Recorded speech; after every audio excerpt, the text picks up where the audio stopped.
ಲಿಂಗದೇವರನ್ನ ಹೃನ್ಮಂದಿರದಲ್ಲಿ ಸ್ಮರಿಸಿ ಧರ್ಮಕರ್ತ ಮಂತ್ರಪುರುಷ ಗುರು ಬಸವಣ್ಣವರನ್ನ ಹೃದಯ ಕಮಲದಲ್ಲಿ ಧ್ಯಾನಿಸಿ ಈ ಒಂದು ಬಸವ ಧರ್ಮ ಪೀಠ ಸಂಸ್ಥೆಯ ಸಂಸ್ಥಾಪಕರಾದಂಥ ಸದ್ಗುರು ಮಹಾಜಗದ್ಗುರು ಲಿಂಗಾನಂದ ಮಹಾಸ್ವಾಮೀಜಿಯವರನ್ನ ಮನದಲ್ಲಿ ನೆನೆದು ಇಂದಿನ ಕಾರ್ಯಕ್ರಮದ ಮುಖ್ಯ ಅತಿಥಿಗಳಾಗಿ ಮತ್ತು ಉದ್ಘಾಟಕರಾಗಿ ಆಗಮಿಸಿ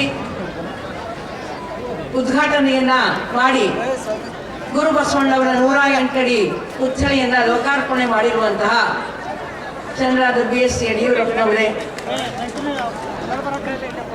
ಇಲ್ಲಿ ಸಮಾವೇಶವಾಗಿರುವಂತಹ ಅನೇಕ ಪೂಜ್ಯ ಸ್ವಾಮಿಗಳು, ಮಠಾಧೀಶರೇ, ಸಚಿವರಾದಂಥ ಇಂಧನ ಸಚಿವರಾದಂಥ ಶೋಭಾ ಕರಂದ್ಲಾಜೆಯವರೇ, ಬೀದರ್ ಜಿಲ್ಲೆ ಉಸ್ತುವಾರಿ ಸಚಿವರಾದಂಥ ಸುನೀಲ್ ಕೊಲ್ಹಾಪುರಿ ಅವರೇ, ಪಶುಸಂಗೋಪನಾ ಖಾತೆಯ ಸಚಿವರಾದಂಥ ಶರಣ ರೇವುನಾಯ್ಕ ಬೆಳಮಗಿಯವರೇ, ಈ ಕಾರ್ಯಕ್ರಮದಲ್ಲಿ ಹೆಲಿಕಾಪ್ಟರ್ ಸೇವೆಯನ್ನ ನೀಡಿ ಪುಷ್ಪವೃಷ್ಟಿಯನ್ನ ಮಾಡಲಿರುವಂತಹ ಶರಣ ಸೂರ್ಯಕಾಂತ ಗುರುಪಾದಪ್ಪ ನಾಗಮಾರ್ಪಳ್ಳಿ ಅವರೇ, ವೇದಿಕೆ ಮೇಲೆ ಉಪಸ್ಥಿತರಿರುವಂತಹ ಅನೇಕ ಜನ ರಾಜಕೀಯ ಗಣ್ಯರೇ, ಸಾಮಾಜಿಕ ಗಣ್ಯರೇ, ಸಭೆಯಲ್ಲಿ ಸಮಾವೇಶವಾಗಿರುವಂತಹ ಶರಣ ಬಂಧುಗಳೇ, ತಮ್ಮೆಲ್ಲರಿಗೂ ಶರಣೋ ಶರಣಾರ್ಥಿ.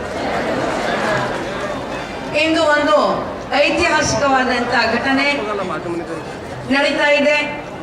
ಅದಂದ್ರೆ ಗುರು ಬಸವಣ್ಣನವರ 108 ಅಡಿ ಪುತ್ಥಳಿಯ ಲೋಕಾರ್ಪಣಾ ಕಾರ್ಯಕ್ರಮ ಮತ್ತು ಅದರ ಕೆಳಗಡೆ ಅಂತಸ್ತಿನಲ್ಲಿ ಸುಂದರವಾದ ಅಮೃತ ಶಿಲಾಮೂರ್ತಿಯ ಪ್ರತಿಷ್ಠಾಪನೆ. ಎಲ್ಲರೂ ಗುಂಪಾಗಿ ಹೋಗಿ ನೋಡ್ಲಿಕ್ಕೆ ಹೋಗುವುದೆಂದ್ರೆ ಸಾಲಾಗಿ ಹೋಗಿ ಆ ದಿವ್ಯ ಮೂರ್ತಿಯ ಚಿಕ್ಕದಾದಂತ ಅಮೃತ ಶಿಲಾಮೂರ್ತಿಯ ದರ್ಶನವನ್ನ ಪಡೆದುಕೊಳ್ಳ್ರಿ. ಈ ಒಂದು ಬಸವ ಕಲ್ಯಾಣ ಐತಿಹಾಸಿಕವಾದ ಮಹತ್ವವನ್ನು ಹೊಂದಿರುವಂತಹ ಸ್ಥಳ. 12ನೇ ಶತಮಾನದಲ್ಲಿ ಜಗತ್ತಿನಲ್ಲಿಯೇ ಮೊಟ್ಟ ಮೊದಲ ಲೋಕಸಭೆ ಎನ್ನುವಂತ ಹೆಗ್ಗಳಿಕೆಗೆ ಪಾತ್ರವಾದಂತ ಅನುಭವ ಮಂಟಪವನ್ನು ಬಸವಣ್ಣನವರು ಕಟ್ಟಿದ್ರು. ಇದಕ್ಕೆ ಕಾಶ್ಮೀರದಿಂದ ಹಿಡಿದು ಕನ್ಯಾಕುಮಾರಿಯವರೆಗಿನ, ಅಫ್ಘಾನಿಸ್ತಾನದಿಂದ ಹಿಡಿದು ಬಂಗಾಳದವರೆಗಿನ ಎಲ್ಲ ಭೂಭಾಗಗಳಿಂದ ಅನೇಕ ಜನ ಸತ್ಯದ ಸಾಧಕರನ್ನ, ಶೋಧಕರನ್ನ ಆಕರ್ಷಿಸಿದರು. ಕನ್ನಡ ಸಾಹಿತ್ಯವನ್ನು ಮಾತ್ರವಲ್ಲ, ವಿಶ್ವದ ಅನುಭವ ಸಾಹಿತ್ಯವನ್ನ, ಜಗತ್ತಿನ ಮಿಸ್ಟಿಕ್ ಲಿಟರೇಚರ್, ವಿಶ್ವದ ಅನುಭವ ಸಾಹಿತ್ಯವನ್ನ ಶ್ರೀಮಂತಗೊಳಿಸಿದಂತಹ ಅದ್ಭುತವಾದ ವಚನ ಸಾಹಿತ್ಯ ರಚನೆಯಾದದ್ದು ಈ ಪುಣ್ಯ ಭೂಮಿಯಲ್ಲಿ, ಶರಣ ಭೂಮಿಯಲ್ಲಿ. ಇಂಥ ಒಂದು ಬಸವ ಕಲ್ಯಾಣ ಮಹಾ ತ್ಯಾಗಕ್ಕೆ ಸಂಕೇತವಾಗಿ ಅಂದು ಮತ್ತೆ ಶಿಥಿಲಗೊಂಡಿತು. ಗುರು ಬಸವಣ್ಣನವರು ಭಾರತ ದೇಶದಲ್ಲಿಯೇ ಮೊಟ್ಟ ಮೊದಲನೆಯದಾದಂಥ ಒಂದು ವರ್ಣಾಂತರ ವಿವಾಹವನ್ನ ಮಾಡಿಸಿದ್ರು. ಹುಟ್ಟಿನಿಂದ ಬ್ರಾಹ್ಮಣರಾದಂಥ ಮಧುವರಸರ ಮಗಳನ್ನ ಹುಟ್ಟಿನಿಂದ ಸಮಗಾರರಾದಂಥ ಹರಳೆಯನ ಮಗನಿಗೆ ಕೊಟ್ಟು ಮದುವೆಯನ್ನ ಮಾಡಿಸಿದರು.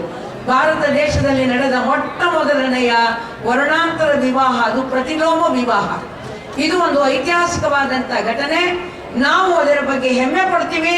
ಆದರೆ ಜಾತಿವಾದಿಗಳು ಅದರಿಂದ ತಳಮಳಗೊಂಡು ಬಸವಣ್ಣನವರಿಗೆ ಗಡೀಪಾರು ಶಿಕ್ಷೆಯನ್ನ ವಿಧಿಸಿದರು.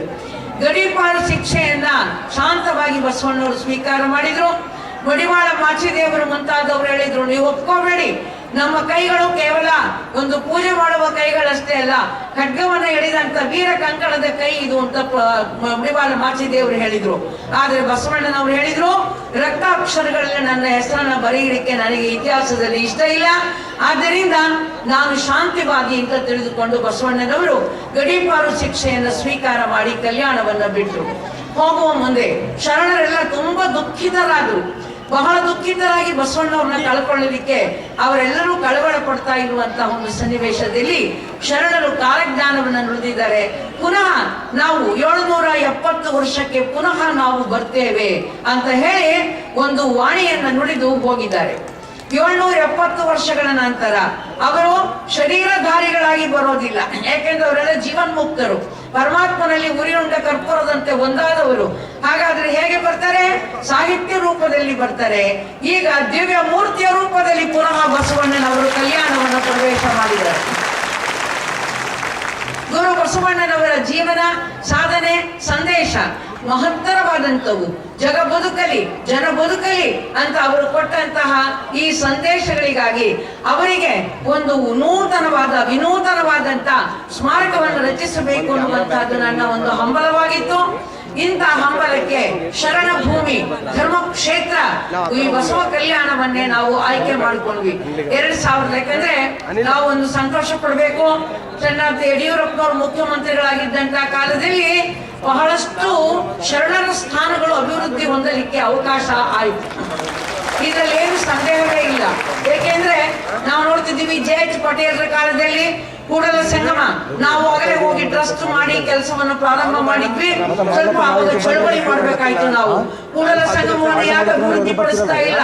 ಮಂತ್ರಾಲಯವನ್ನು ಬೆಳೆಸ್ತಾ ಇದ್ದೀರಿ, ತಿರುಪತಿಯನ್ನು ಬೆಳೆಸ್ತಾ ಇದ್ದೀರಿ, ಹೊರರಾಜ್ಯದಲ್ಲಿ ಇರುವ ಕ್ಷೇತ್ರಗಳನ್ನು ಬೆಳೆಸ್ತಿದ್ದೀರಿ, ಕನ್ನಡದ ಪುರುಷನ ಬಸವಣ್ಣನ ಕ್ಷೇತ್ರ ಬೆಳೀತಾ ಇಲ್ಲ ಅಂತ ಹೇಳಿ ಸ್ವಲ್ಪ ಅವಾಗ ಚಳವಳಿ ಮಾಡ್ಬೇಕಾಯ್ತು. ನಾವು ಮಾಡಿದಾಗ ಅದಕ್ಕೆ ಪ್ರತಿಕ್ರಿಯೆಯಾಗಿ ಒಂದು ಸಮಿತಿಯನ್ನ ರಚನೆ ಮಾಡಿದ್ರು. ಮಾಡಿ ಆಗ ಒಂದು ಕೂಡಲ ಸಂಗಮ ಅಭಿವೃದ್ಧಿ ಪ್ರಾಧಿಕಾರ ಅಂತ ಮಾಡಿ 38 ಕೋಟಿ ರೂಪಾಯಿಗಳನ್ನು ಬಿಡುಗಡೆ ಮಾಡಿ ಕೂಡಲ ಸಂಗಮದ ಅಭಿವೃದ್ಧಿಗೂ ಕೂಡ ಕಾರಣರಾದರು. ಅದೇ ರೀತಿಯಲ್ಲಿ ಬಸವ ಕಲ್ಯಾಣದ ಅಭಿವೃದ್ಧಿ ಕಾರ್ಯಕ್ಕಾಗಿ ಬಸವ ಕಲ್ಯಾಣ ಅಭಿವೃದ್ಧಿ ಕಾರ್ಯಕ್ರಮಕ್ಕೊಂದು ಈ ಕಾರ್ಯಕ ಮಂಡಳಿಯನ್ನ ನಮ್ಮ ಶ್ರೀ ಯಡಿಯೂರಪ್ಪನವರು ಮಾಡಿದ್ರು ಅಂತ ಹೇಳಲಿಕ್ಕೆ ನಮ್ಗೆ ಅಭಿಮಾನ ಅನಿಸುತ್ತೆ. ಈ ಕಡೆ ನಾವು ಧಾರ್ಮಿಕವಾಗಿ ಡೆವಲಪ್ ಮಾಡ್ತಿದ್ದೀವಿ. ರಸ್ತೆ ಹೆಚ್ಚು ಸುಂದರವಾಗಿವೆ. ಹಳೆಯ ಶರಣರ ಹಳೆಯ ಸ್ಥಾನಗಳೇನಿದ್ವಲ್ಲ ಗವಿಗಳು, ಅವನ್ನೆಲ್ಲ ಪುನರ್ ನಿರ್ಮಾಣ ಮಾಡಲಾಗಿದೆ.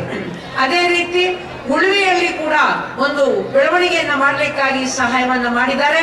ಅಕ್ಕನಾಗಮನ ಕ್ಷೇತ್ರ, ಒಂದು ಅಕ್ಕನಾಗಮನ ಕ್ಷೇತ್ರ ತರೀಕೆರೆ, ಅಲ್ಲಿ ಕೂಡ ಅಕ್ಕನಾಗಮನ ಗದ್ದಿಗೆ ಆಗಿದೆ.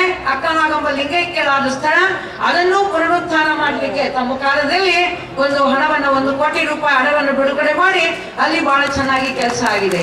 ಅಂದ್ರೆ ಇದರರ್ಥ ಶರಣರು ಪುನಃ ನಾವು 770 ವರ್ಷಕ್ಕೆ ಬರ್ತೀವಿ ಅಂದಿದಾರಲ್ಲ, ಈಗ ಎಲ್ಲ ಶರಣರ ಸ್ಥಾನಗಳು ಮತ್ತೆ ಅಭಿವೃದ್ಧಿಯನ್ನು ಹೊಂದುತ್ತಾ ಇದ್ದಾವೆ ಅನ್ನೋದು ಅತ್ಯಂತ ಸಾಂಕೇತಿಕವಾದಂತಹದ್ದು.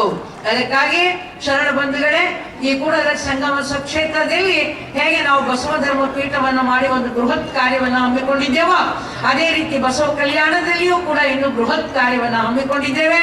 ಇಲ್ಲಿ ಬಂದಂತವರಿಗೆ ಬನ್ನಿರ್ಲಿಕ್ಕೆ ಒಂದು ಜಾಗ ಇರಲಿಲ್ಲ, ಕುಡಿಲಿಕ್ಕೆ ಒಂದು ಲೋಟ ನೀರು ಕೊಡೋರು ಇರ್ಲಿಲ್ಲ, ಒಂದು ತುತ್ತು ಪ್ರಸಾದ ಕೊಡುವಂತ ವ್ಯವಸ್ಥೆ ಈ ಊರಲ್ಲಿ ಇರ್ಲಿಲ್ಲ. ಇಂಥ ಪರಿಸ್ಥಿತಿಯಲ್ಲಿ ನಾವು ಬಸವ ಕಲ್ಯಾಣದಲ್ಲಿ ಬಂದು ಮೊದಲು ಒಂದು ಶೆಡ್ ಹಾಕೊಂಡ್ವಿ, ತಗಡಿನ ಶೆಡ್ಡು. ಈ ಬಿಸಿಲು ಕಾಲದಲ್ಲಿ ಅಲ್ಲೇ ಒಳಗಡೆ ಇದ್ದು ಬೆಂದಿದ್ದೀವಿ ನಾವು. ಆದರೆ ಮೊದಲು ಸ್ಮಾರಕ ಆಗಬೇಕು ಅಂತ ಬಸವಣ್ಣನವರ ಸ್ಮಾರಕವನ್ನ ಮಾಡಿದ್ದೀವಿ. ಇನ್ನು ದಾಸೋಹ ಭವನವನ್ನ ಮತ್ತು ಪಾಕಗೃಹವನ್ನ, ದಾಸೋಹ ಭವನವನ್ನ ಮತ್ತು ಬಂದವರು ಉಳ್ಕೊಳ್ಳಿಕ್ಕೆ ಈಗ ಬರೀ 18 ರೂಮ್ಗಳನ್ನ 19 ರೂಮ್ ಮಾಡಿದ್ದೀವಿ.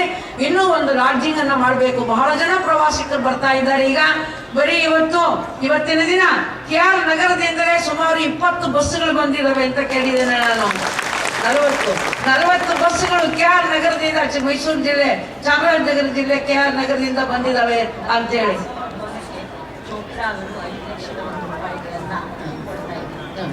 ಅದಕ್ಕಾಗಿ ಇನ್ನು ಬಸವ ಕಲ್ಯಾಣದ ಅನೇಕ ಅಭಿವೃದ್ಧಿ ಕಾರ್ಯಗಳನ್ನು ಕೂಡ ನಾವು ಹಮ್ಮಿಕೊಂಡಿದ್ದೇವೆ.